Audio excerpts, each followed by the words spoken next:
in the next 100 days. Today, we will hear in detail how the intervention has fared. It's common knowledge that youth unemployment has reached crisis levels in South Africa.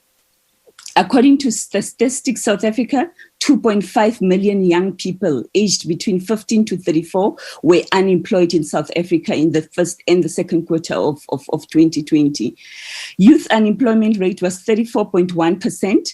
This is according to the narrow definition, which only accounts for people who took active steps to look for work. When we looked at the expanded definition, the number is significantly higher. We are looking at 55.2%. How do these figures compare to other countries? We are considered a country with the worst levels of unemployment rates. The International Labour Organization, a United Nations agency which calculates annual unemployment statistics for 189 countries, territories, and areas of the world, their estimates provide data on youth aged from 15 to 24. Data for 2020 shows South Africa has the highest unemployment rate for this age group. Neighboring Namibia, Eswatini, and Botswana ranked in 3rd, 7th, and 9th place, respectively.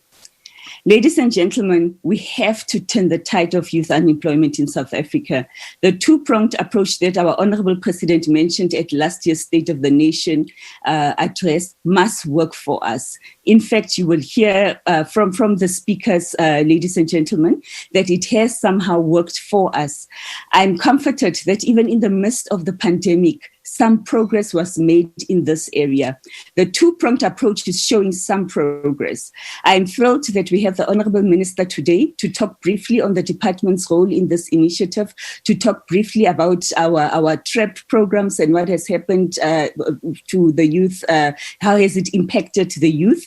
I'm excited that we have Mr. Karim from the NYDA to share in detail the progress made in this regard, but my greatest exhilaration is reserved to the beneficiaries themselves, our VIPs, the entrepreneurs, our future, who will share their experience with all of us. It's a jam-packed session that hopefully gives all of us a little something to celebrate in the midst of the bad news we have to deal with on a daily basis. Ladies and gentlemen, they say every road must come to an end. Mine was just to do the introduction and to welcome you all to this shared session. Thank you so much for your attention. Now let me welcome back the Program Director, Mr. Mkhumane, who will introduce our Honorable Minister Ntshavheni. I thank you.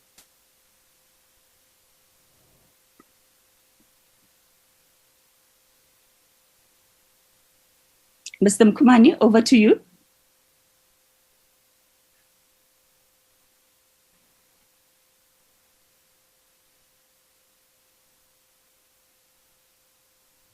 Mr. Mkhumane? He doesn't want the minister introduced, but because it's not a job of the DG to introduce a minister, so you must call upon the minister, Chairperson. No, thank you very much, Minister. I'm just following the program and what it had entailed as somebody introducing the minister. So it is my greatest pleasure, Minister, to welcome you on this session. Over to you. I think everybody knows a lot about our minister, and I had not prepared it. And I know you actually don't like long introductions. So I'll hand over to you, the minister. Thank you. Thank you, Dr. Joindlo, for the chairperson of SEDA. On my part, I will not, if I have to be introduced so many months or so many years after I've been appointed minister, it will mean that I must be fired from my job as minister. At this point, I should have ended my profile in the streets of small business support. So the attendants in this meeting, the participants should know me by now. In any case, ladies and gentlemen, the Deputy Minister for the Department of Small Business Development, Mazoleka Kapa, and Wasim, the CEO of the NYDA, the CEO of SEDA, acting, Ms. Ntokozo Majola, the CEO of SIFA, Mr. Nkolisi Machamba, the Acting Director General of the Department, Mr. Lindokuhle Mkhumane, and distinguished guests, and to our VIP participants. It's indeed almost 12 months since that announcement that the President made, and committed us to support 1,000 SMMEs in 100 days. And the people ask, why are we reporting back only now, more than almost 365 days later, Wasim? It's because we then got interrupted by the pandemic and we could not report back. But the work was done within 1,000 days. But as we speak with you today, my performance agreement, which is the performance agreement of both the Deputy Minister, the department, and the agency, we have been tasked with the responsibility of supporting at least 15,000 startup businesses by the year 2024. And Dr. Ndlovu referred to the high unemployment rate in our country. I would wish to rephrase it differently, that by 2024, we should no longer be referring to a high unemployment rate of young people in this country. We should be reporting back about high economic participation of young people in the economy of this country. Because unlike our parents and our forefathers who were trained to be job seekers, we have a responsibility to train and support job creators. Because an inclusive economy is an economy where South African young people are no longer job seekers, but the creators of jobs for their peers and also for themselves. And if you look globally, economies that have advanced, more especially in this age of the digital technology and the fourth industrial revolution, are economies that have been driven by startups. People forget that Jack Ma, not so long ago, was owning one of the largest startups. Facebook was another startup. Google was another startup. I can go a number in terms of the number of startups that have been that have driven economies of the world, and now they've become giant companies. But they've done that because there've been a focused and a policy emphasis by their own governments in supporting startups, but also in adopting the technologies or the business models that those startups generate. I tend to wonder often that if Elon Musk, the renowned South African American, was in South Africa, he would be this successful or this celebrated. As government, we continue to work on ensuring that our environment is conducive for business.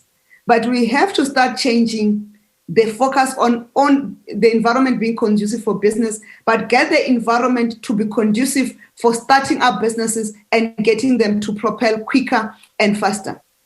Businesses do not have to wait for 5 years to be successful, because it has been proven over and again that businesses can be successful within a year if they get the necessary environment, but also they get the necessary support. Our partnership with the NYDA is not starting only on this initiative.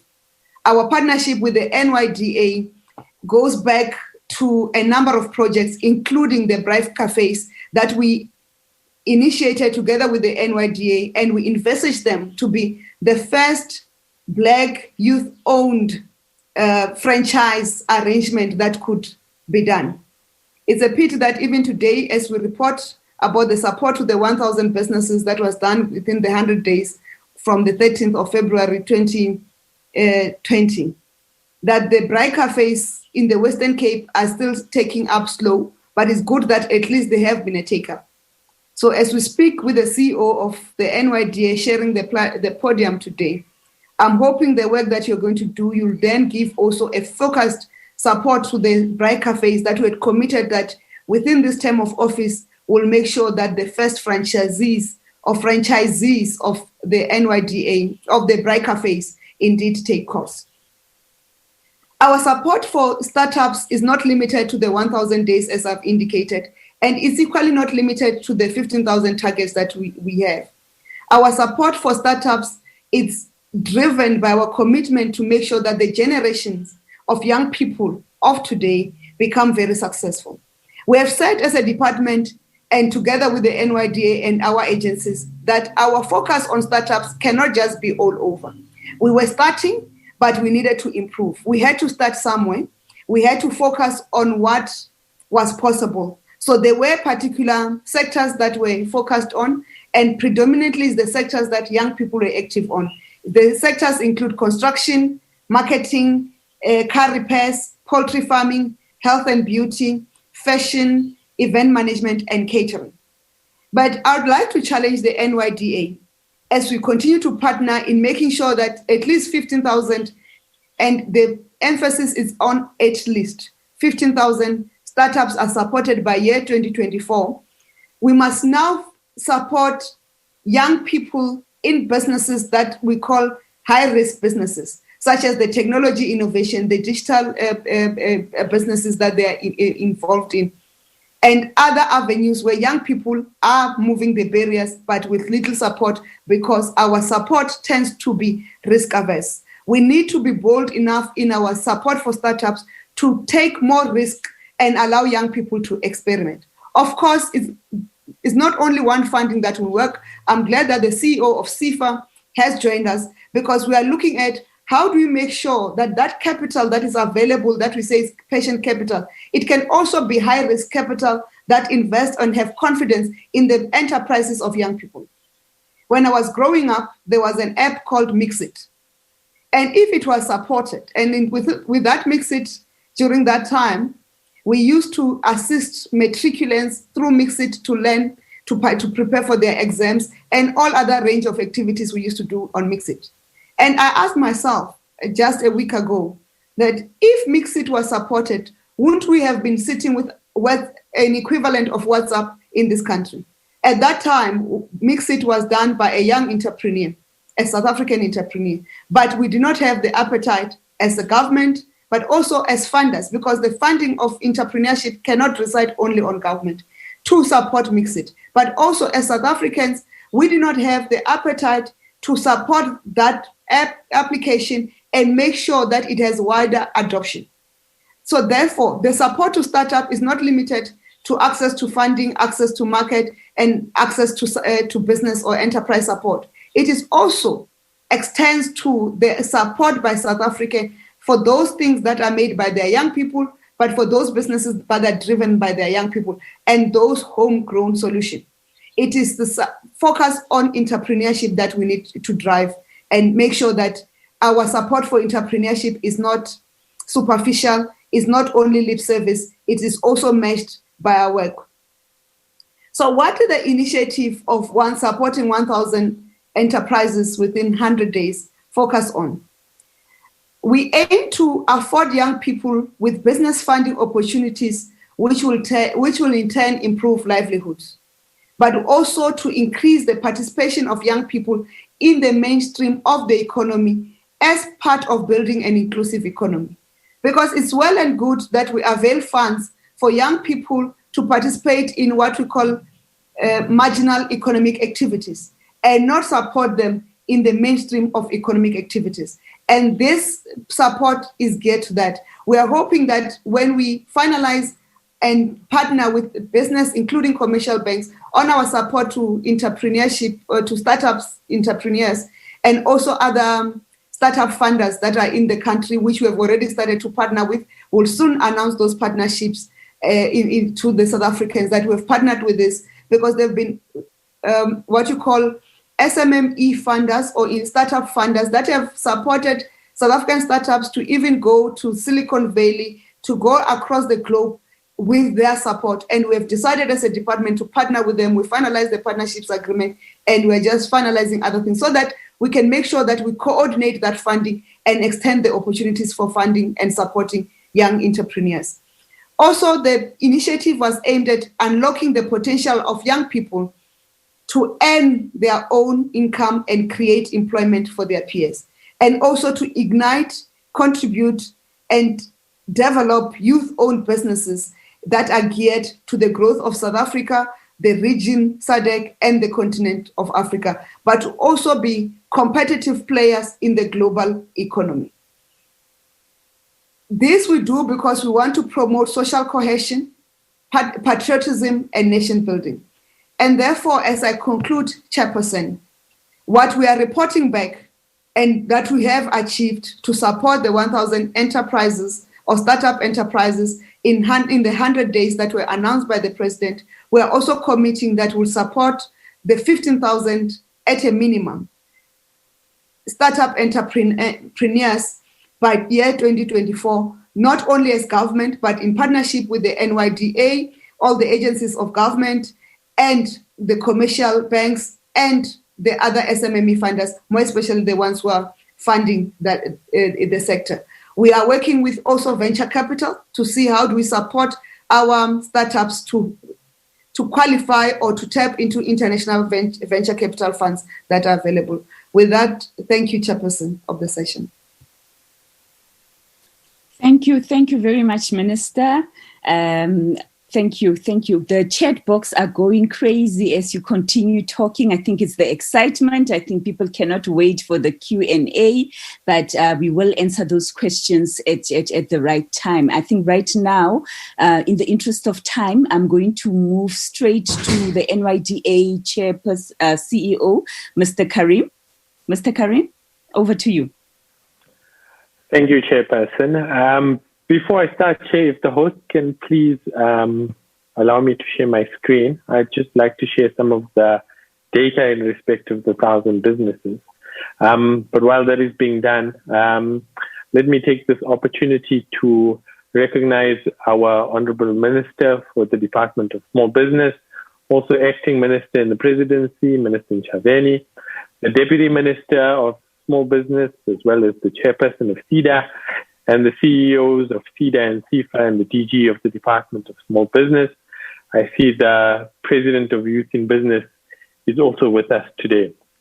It seems the host would not allow me to share my screen, Chair, so I will just speak from my presentation. I want to begin by speaking about youth entrepreneurship in South Africa. Yeah? Mr. Karim? Yes, Chair. You have been allowed to share a screen. You're now a co-host. Okay. Oh, thank you. Thank you, Chair.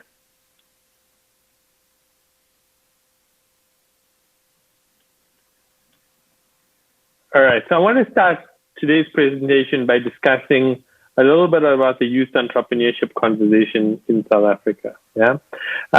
If we look at some of the key data that we have, the official statistics tell us that youth entrepreneurship in South Africa is still relatively small. If we compare it to our African peers and if we compare it to efficiency-driven economies, we have about half the entrepreneurship activity. I want to say that sometimes these official statistics don't always make sense to me, because if I look at young people that I meet in the townships or in the rural areas, or even on the road or the office that you speak to, you get the sense that there's a passion for entrepreneurship. But we have not necessarily always designed the right mechanisms to support those young entrepreneurs who are passionate about what they do.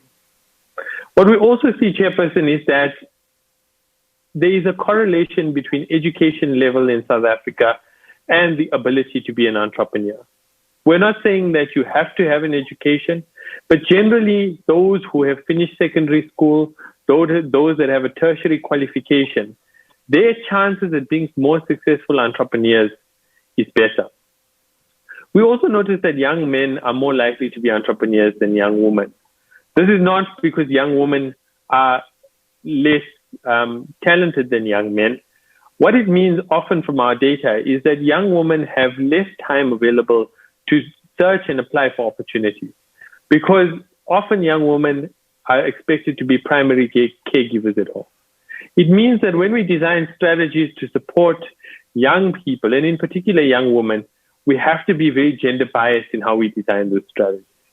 Simply allocating targets on an arbitrary 50-50 is not going to help us to reach vulnerable and marginalized young people.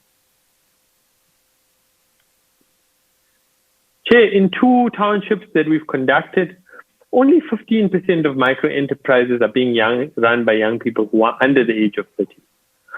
And of this, only 1 in 3 of these young entrepreneurs were non-South African. What we see is that the lifestyle and the leisure sectors contain some of the most promising youth startups. And we find that those young entrepreneurs are running their own internet cafes, or they're producing music at home, or they're being DJs, they're designing flyers and posters, they operate gyms, they make clothes, they run takeaways that sell fast food to late night revelers. South Africans are the majority owners of these kind of businesses. What it tells us is that where young people have skills, where they have knowledge, where they have an understanding of the sector, that is where they will navigate towards. So as we design our entrepreneurship strategies, those cannot be different from the skills strategies that we have as a country. Because the more skills we build in South Africa, the more entrepreneurs we will tend to build. What is the NYDA and the DSBD's strategy when it comes to entrepreneurship and youth entrepreneurship? You have to start young people really young, and we have to start building early awareness. One of the things that happened pre-democracy is that Black people were deprived of starting their own businesses. They were not allowed entry into the sector. And the Honorable Minister puts it correctly when she says that we are now cultivating a new generation of entrepreneurs. And they will pass that knowledge down to their children and their children. And we are building a culture of entrepreneurship in this country. So building awareness, building passion for entrepreneurship, changing the narrative that the only exit is to get a job, will help us to build the right kind of culture we need for entrepreneurship in this country. Second, we must do thorough needs analysis of the young people that we want to support. We must understand their needs, their skills, their ability, their know-how in order to provide the right kind of support to them. We have to understand the kind of support that their businesses need. Is it training? Is it support in developing business plans? Is it mentorship? Is it access to markets?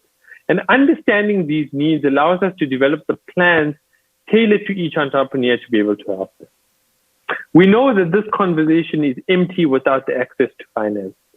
And government creating access to finance is a critically important piece.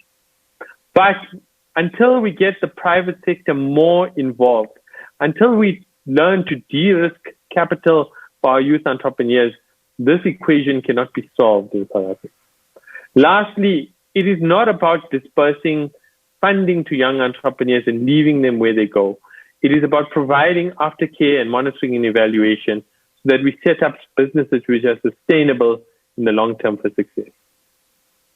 Now, what was the 1,000 businesses in 100 days about? And I really must provide gratitude to the Department of Small Business and the President. When we said to them that there is a line of young entrepreneurs outside the door of the NYDA who are ready for funding, but they are unable to be funded because of budgetary constraints, the Presidency and the Department of Small Business really stepped up to assist us in providing financial support to micro enterprises. And we say it without fear that we are particularly biased towards those entrepreneurs in townships and rural areas.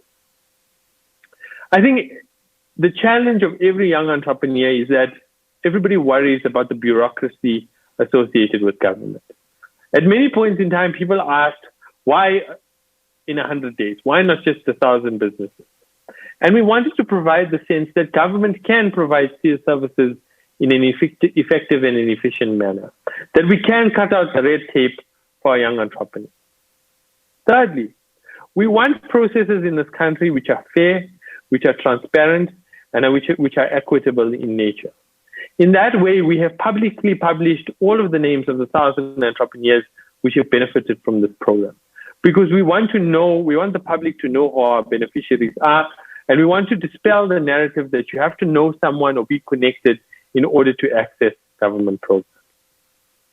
We want to allow young people to capitalize on the opportunities in their local economy. And as the Honorable Minister says, this is not the end. This is only the start. It's the first step in the Presidential Youth Employment Intervention, which is the most comprehensive plan in South Africa's democratic history to address youth unemployment. Lastly, we want to be able to reach vulnerable and marginalized young people, those young people who must not be left behind by a caring government. In terms of the sectors that we've been able to support in the 1,000 businesses, we see still the strongest number of applications coming from the services sector. But we're really proud of the fact that the automotive and the manufacturing sector generated almost 14% of the grants that were approved for the 1,000 Businesses campaign. Even more fulfilling is the fact that agriculture and agro-processing also accounted for 14% of the sectors that are supported. We had a time in this country where we had to encourage young people to pursue agriculture and agro-processing as well as manufacturing. But you're really starting to see young people take advantage of those sectors and make successes of their businesses in those sectors. In the program, we supported 58% male participants and 42% female participants. In the provincial data, it was spread across all 9 provinces, and each of the 9 provinces benefited, although we saw lower uptakes in the Northwest, the Northern Cape, and the Western Cape. We must address the challenges faced in the local economies of the Northwest and the Northern Cape to ensure that we have more access to young people, but also that we create more stimulation for local economies. Chair, this conversation would be incomplete if we did not discuss the impact of COVID-19.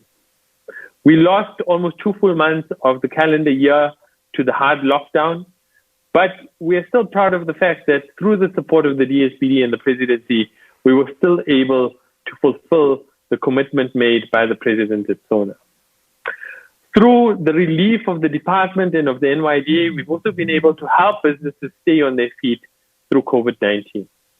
But some of the aspects we see is that 26% of businesses are indicating that revenues have taken a downturn as a result of COVID-19. 22% indicated that they have cash flow challenges, and 14% had an inability to generate almost sales during the lockdown. 96% of these businesses employ between 1 to 10 people, and about 4% of them employ over 10 people. And this tells you the importance of these youth-owned enterprises in sustaining jobs in our economy. We are also happy that through the UIF TERS, many of these businesses were able to receive support that allowed them to keep their employees in employment.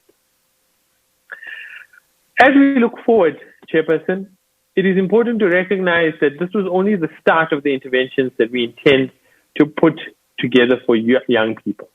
And without taking away anything that the President will say on Thursday, I want to mention one particular element that I think is really important for all young people listening into this conversation today. The NYDA, together working with the Department of Employment and Labor and the Presidency and many other government departments as well as civil society actors, has developed a platform called SAYouth. SAYouth.mobi is a data-free platform that is zero-rated by all the telecommunication service providers. And for the first time, it represents a single entry point for every young person into the economy, whether they are searching for a labor market opportunity, an opportunity to volunteer, or an entrepreneurship opportunity. We want to encourage every single young person to log on to SAYouth. It is available through a feature phone or a smartphone, and to create a profile for themselves and to start accessing the opportunities that are available on that platform. It is really what is going to be the Facebook for jobs and opportunities in South Africa, Chair. Chairperson, with that, I thank you very much for the opportunity to report back to this webinar and to the South African public at large. And we look forward to engaging with young people and to future partnerships with the Department of Small Business. I thank you very much. Thank you. Thank you very much, Mr. Karim, for that valuable insight. As the Chief Executive of the NYDA, the agency involved in empowering our youth and, like the Minister has said, ensuring that we're cultivating a new generation of entrepreneurs. If I heard you correctly, Mr. Karim, we were given a challenge by the President, Mr. Ramaphosa, to say that in 100 days, let's empower and support 1,000 businesses. And from what you have presented to us, it seems as if the challenge was accepted and we were able to overachieve even on the challenge. But I think before we open it up for question and answers, it would be nice to hear, because most of the time when state agencies report on the enterprises that they've assisted, the question that comes, whether in Parliament, whether in the communities, is that who are these people who have benefited? We hear of people who've received grants. We hear of people who've been empowered and trained. Who are these? So our next item on the agenda, we're going to be speaking to some of the beneficiaries for them to share with us how their experience was in this 1,000 business in 100 days. I've got the remarks from the beneficiaries, 5 of the beneficiaries. I don't know how they're going to, who is going to start from them, how they're going to start, but I think amongst themselves, they've sorted themselves out. So over to them, please.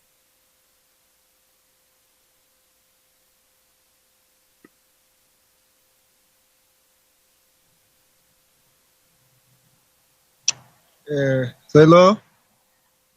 Hi, Mr. Poli. Yeah. Yes. So my name is Wanga Puri. So I come from a village called Ekomera village. So I was assisted by the organization by 50,000 rands to do for like a borehole. So it assisted me with a borehole. Because it's like I'm busy with farming for cash crops, so now I'm busy with it. So it's like, again, I'm very much thankful for the for support from for the organization. So thank you so much.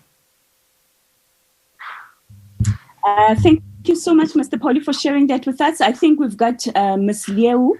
Ms. Liu, over to you. Good day, everyone. My name is Tabang Liu. I launched my cosmetic company in 2019. I'm manufacturing cosmetics, which includes perfumes as well as personal care products such as body lotions, body washes, and sanitizers. I received a grant from NYDA in 2020 for the amount of 49,000, and it assisted me to open a shop at Credit Square in Bloemfontein. They bought me startup stock for the shop, and then they also helped me buy some equipment that I needed for the shop. And then because of their funding, I managed to increase my employment capacity from 2 people at the warehouse to 6 people because the demand for my product started increasing due to the opening of the shop. So thank you very much to NYDA.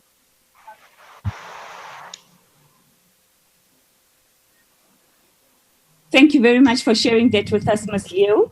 I think I've got Mr. Zulu next. Mr. Zulu, please share with us. Thank you so much, Chairperson. Greetings to the Minister, the Acting Director General. Greetings to our head, Mr. Karim, and all dignitaries that are present, fellow entrepreneurs. Greetings. My name is Bongseni Zulu, and I run a company called Phenomenal Media. We play in the film and TV production space. We have produced content for the likes of Mzansi Magic. We've done Trace Urban, doing films, and we also run an online channel called Phenomenal TV that sits on YouTube, and that has also supplied content to SABC2 at some point. And yeah, we basically got funding from the NYDA. We've been beneficiaries twice. We first received, I think it was 3 years ago, for 35,000, and then we've recently been assisted to just access the 100,000, which is the next and last level, I believe. So yeah, we do film and TV, we do original concepts, and we are currently building the company to formulate a full-on TV network and trying to work towards building studios in the north of Johannesburg. We are based in Gauteng. Thank you so much, Dr. Joy. No, thank you so much, Mr. Zulu, for that insight. We've got 2 more entrepreneurs.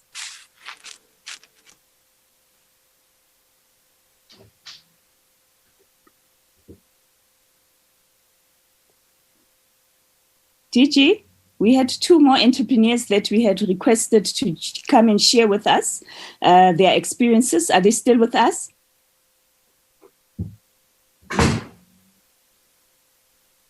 Okay, it seems as if it's either our entrepreneurs are not here or they're having challenges with their, oh, I see a lovely lady here. Good evening, ma'am.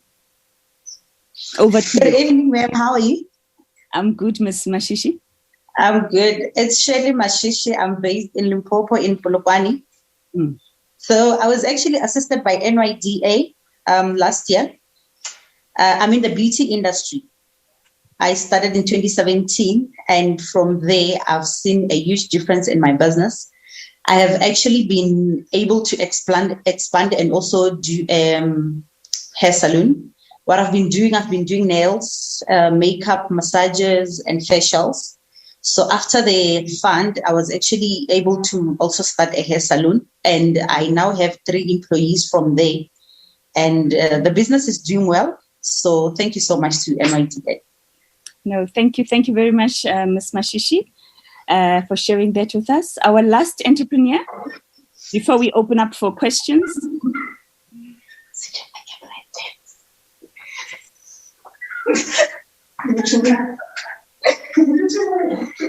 is your last. Ms. Mashishi, please mute your... Thank you. Do we have our last entrepreneur? Yes, we do. Please share with us, ma'am, your experience. Hi, my name is Ilona, and I am from Ladysmith in the Clankaroo in the Western Cape. I've started my own guest house in 2018, and in the Karoo it becomes very hot in summer and very cold in the winter, and NYDA has helped with a grant to put air cons in my rooms. So whenever guests book, that is the first thing that they ask for.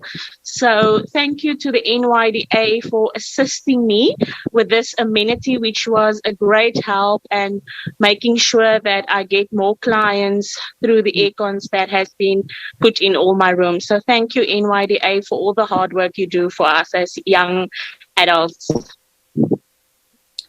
Thank you very much, Ilona, for sharing that with us. Colleagues, members, media, as you can see, we had selected a variety of our entrepreneurs who were part of this 1,000 businesses for 100 days to just give you a taste of the kind of work we did within this 100 days. Our Honorable Minister has shared what we have done, not only in this 100 days, but some of the programs that we are very proud of as SIDA, as well as CIFA, as well as the department. NYDA, Mr. Karim, as well, has shared some of the things that they do as well at NYDA to empower our youth. This session now is our Q&A session. I don't know, DG, how we're going to handle the questions in the chat box. The questions have been coming in since the minister started. I think she put them on the roll. So we've got a lot of questions there, but we are opening up for questions. If you can indicate maybe by raising your hands online, so that I can see who we're going to start with first. I must admit, I've been thrown in the deep end. I thought mine for today was just going to be the introduction, and I shouldn't be surprised, because that's how our minister rolls. She likes throwing you in the deep end, say you become the program director. So I'm the program director today. If I'm coming across as a little bit of a blonde, it's because I've been thrown in the deep end. But if we can have an indication of questions, I don't know, are we starting with the media? Are we going to the chat box? Lots of entrepreneurs at the chat box, in the chat box, who've sent us some questions. Gigi, were you coming through?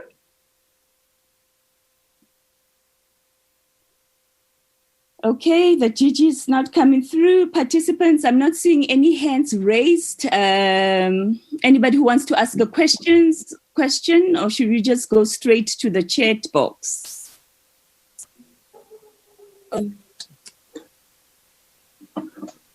There are hands on the side of the attendees. About 10. Yeah, we've given Mary the opportunity to speak and ask the question. Okay. All right. I see the hand of Councillor Lunga Kluma. Councillor, you are recognized. Welcome. Oh, no, thank you very much, Program Director. What I just wanted to know is that maybe young people come to our offices. I'm a ward councillor in Meadowlands in Ward 41. So I just wanted to find out, how do you then also be able to be in a position, the Department of Small Businesses together with the NYDA, how do you empower councillors so that they're able to also assist in terms of ensuring that they apply? Remember, there's an online platform as well that you are also able to then apply on. So I just wanted to find out from the department as to how do you then be able to assist in that regard. And then on the issue of informal traders, how does one get to then also tap into the space of small businesses until they are formalized? What's the process to follow there? And what is the time frame to be given a grant? Thank you very much.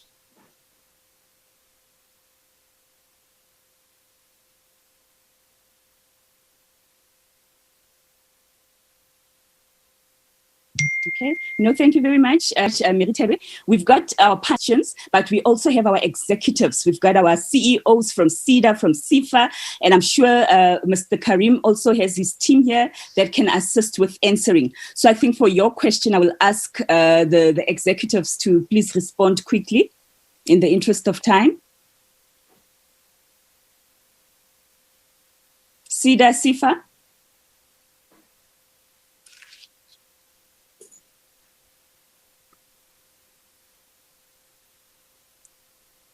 Ms. Majola? I'm here, Chair. Can the question be repeated? No, Chairperson, because you didn't hear the question, maybe I can assist, because I thought the DG will take the question. Okay. On working with councillors, we are working with the LED, local economic development units of all municipalities, including the metros, to make sure that the services that we offer as a department and our agencies are also available through the LED units of the municipalities. And therefore, for you to be able to be empowered, you must get in touch as a councillor with the LED division or the Planning and Economic Development division in the city of Joburg, so that they can then help you with how you get to assist the young people and other businesses in the area of your responsibility as a ward councillor. In terms of the informal traders, we've got dedicated schemes for informal traders. There's one for fruit and vegetable vendors that is there. We've been, at least as it relates to the city of Johannesburg, we have been having good cooperation from your directors of economic development to make sure that the vendors can apply and get assisted quicker.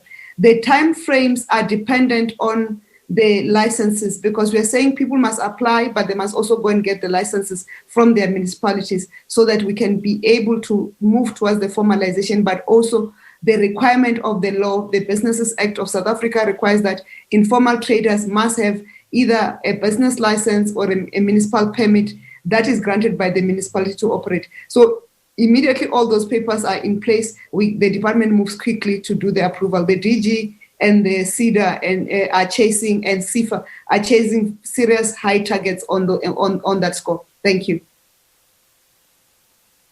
Thank you very much, Minister, for addressing the question. Our next question is from Sia. Sia, over to you. Okay, if Sia is not here yet, or I suppose there are lots of Sias, but it doesn't say, Sia's here. Okay, Sia, please ask. All right, that's a feedback session of the small businesses that got financial assistance from the Department of Small Business Development, as well as the National Youth Development Agency. And of course, that brings us to the end of our program this Tuesday afternoon. We thank you so much for being with us. It's been a pleasure doing business with you. Ciao, ciao.